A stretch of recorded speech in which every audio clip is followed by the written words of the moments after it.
Assalamualaikum warahmatullahi wabarakatuh. Welcome back to Resensi. Sebagai pendiri Resensi Institute sejak tahun 2018, saya telah meresensi ratusan buku dari kurang lebih ribuan buku yang saya baca. Semenyesal-menyesalnya saya ketika tidak sanggup menghabiskan buku yang saya baca, lebih menyesal lagi ketika saya berhasil menyelesaikan buku bacaan, namun lupa, abai, tidak sempat, atau malas meresensinya.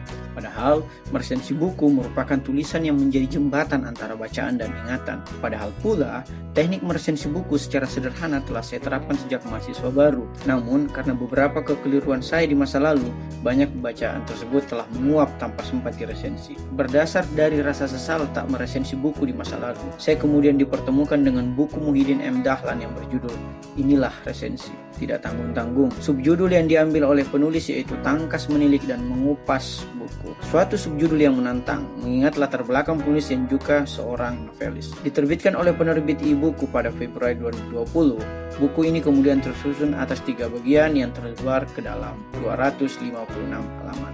Mari kita bahas bukunya. Buku ini didahului dengan pembahasan mengenai urgensi meresensi, bahwa meresensi itu merupakan merencanakan bacaan, fokus dan tenggelam dalam bacaan, dan tentunya berbagi bahan bacaan kepada khalayak umum. Pada bagian ini pula, penulis menjelaskan tentang tips meresensi dan tujuan meresensi, mulai dari tujuan akademis, intelektual, sosial, sekadar hobi, hingga tujuan ekonomi. Meskipun telah menentukan sendiri definisi dari resensi, mungkin ada baiknya jika penulis menyertakan definisi dari penulis lain, atau definisi dari kamus, aturan hukum, atau bahkan kitab suci.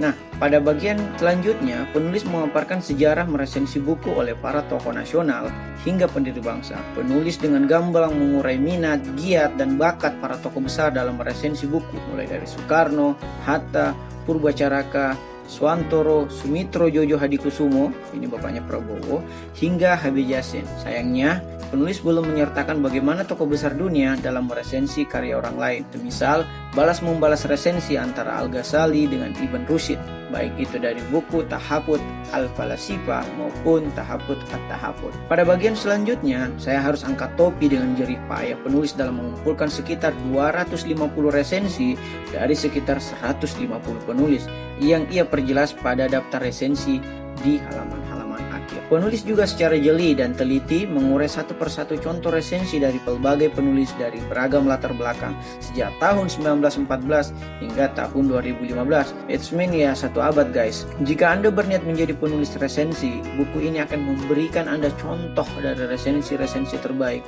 para penulis besar Indonesia. Penulis juga menyertakan friksi yang terjadi antara para penulis besar, atau bahkan penulis kecil yang mampu menumbangkan penulis besar hanya dari menulis resensi atas buku penulis besar tersebut. Misalnya, resensi kontra resensi ala Mas Marco Kartodikromo, atau resensi buku 33 tokoh sastra yang paling berpengaruh, atau resensi tuduhan plagiat buku Tenggelamnya Kapal Van der Wijk-nya Buyam Hamka, atau ditariknya dari peredaran buku Sejarah Perkembangan Ilmu Pengetahuan karya Prof.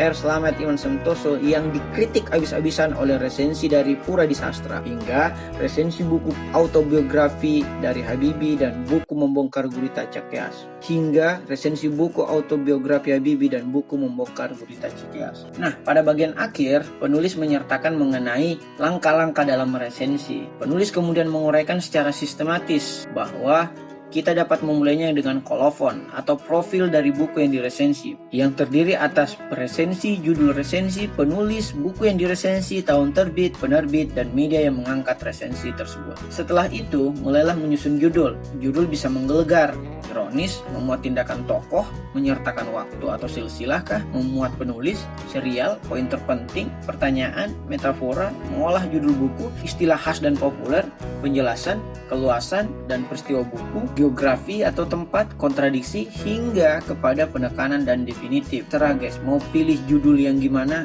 itu bebas. Jika judul bagaikan nama dari suatu rumah, maka paragraf pertama adalah halaman dari rumah tersebut.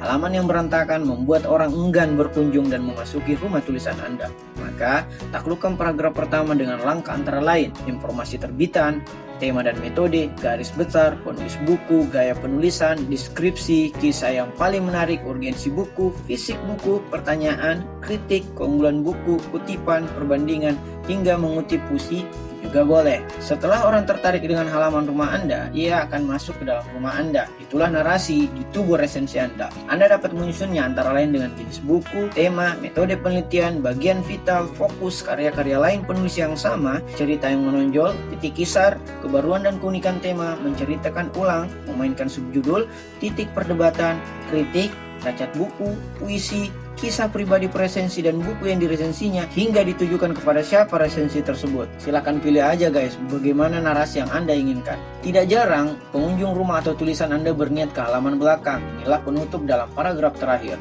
Bahkan, kata Dale Carnegie dalam bukunya yang bertajuk The Magic of Speaking, penutup adalah yang terpenting.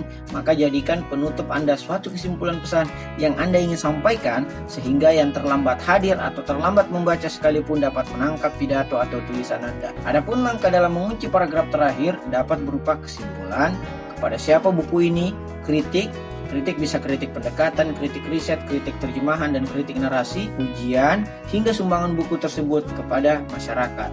Nah, adapun perspektif kami sebagai resentor bahwa buku ini bukan sekedar buku how to, karena juga membahas tentang sejarah para tokoh besar dalam resensi buku, yaitu bagian pertama tadi, dan juga kasus-kasus besar tentang bagaimana resensi buku dapat membunuh atau malah menghidupkan suatu buku. Ini bagian kedua. Hanya saja, tips yang disertakan pada beberapa kolom halaman terkesan ringan dan bercanda. Namun, begitu serius di bagian ketiga yang khusus membahas teknik meresensi. Saking seriusnya, antara tips yang satu dan tips yang lain terkadang terjadi pengulangan atau ketiadaan perbedaan yang signifikan. Buku ini mengajarkan kita karakteristik resensi yang tangkas. Pertama, jika resensi tersebut dapat membunuh buku yang diresensinya, yakni dengan kritik ilmiah yang membuat suatu buku ditarik dari peredaran, seperti resensi Pura di Sastra terhadap buku Sejarah Perkembangan Ilmu Pengetahuan karya Slamet Iman Santoso.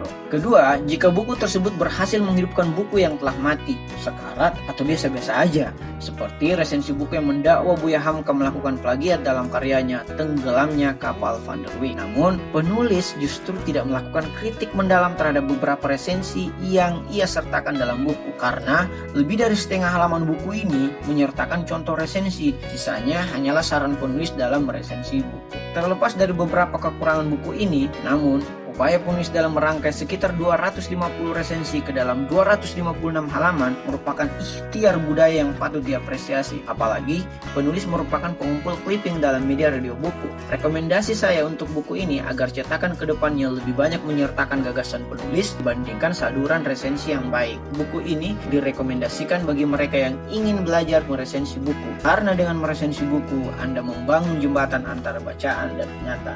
Thank you. Ada pertanyaan?